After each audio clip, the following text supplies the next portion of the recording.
শরিকানা কুরবানি, 7 শরিকে কুরবানি দেওয়া জায়েজ, সুন্নত নয়। সুন্নত হলো আপনি একা কুরবানি দিবেন, একা কুরবানি দিবেন, একটা খাসি কুরবানি দেন, বকরি কুরবানি দেন, বেড়া কুরবানি দেন, নিয়ত বিশুদ্ধ করে দেন।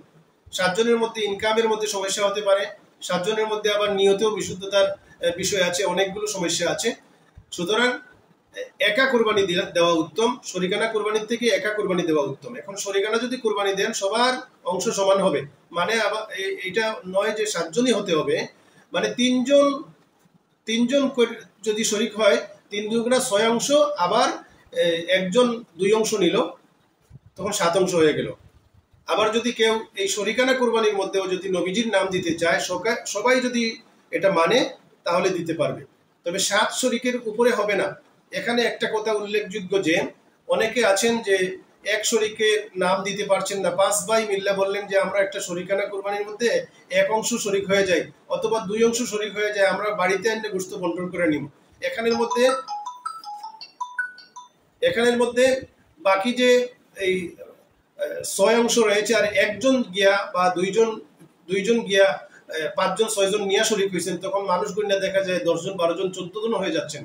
এইভাবে জায়েজ নেই। হ্যাঁ, যদি 6 জনের সাথে এক অংশ আরো 3 জনে মিল্লা দিতে হয়, তাহলে সিস্টেম হলো ওই 3 জনের মধ্যে একজনকে টাকার মালিক বানিয়ে দিবেন, সে কুরবানি দেবে।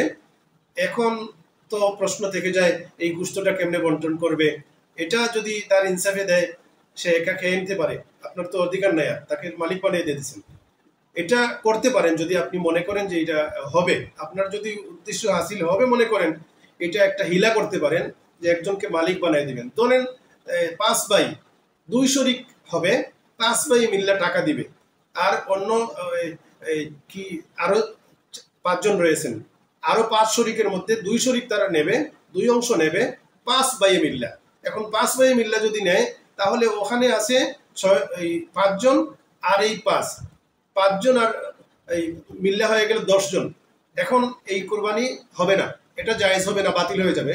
7 অংশই হতে হবে, মানে 7 অংশ সর্বোচ্চ, নিচে হলে সমস্যা নাই।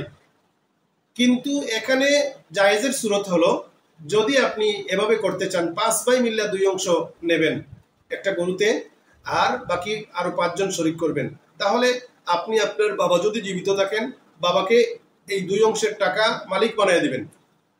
বাবা এটা ওনার নামে অথবা আল্লাহর নবীজির নামে অথবা অন্য কেউ নাম দেন, অথবা উনি ওনার স্ত্রী, মানে আপনাদের মা বাবা 2 জনের নাম দেন, এটাও আপনার বাবা জানেন।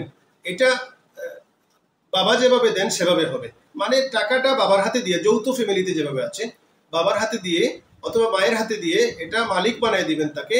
এরপর সে যদি 1 নাম 2 নাম দেয় তাহলে জায়েজ হবে, মানে 7-এর অধিক করা যাবে না, কম হলে সমস্যা নেই। আল্লাহ আমাদেরকে তৌফিক দান করুন।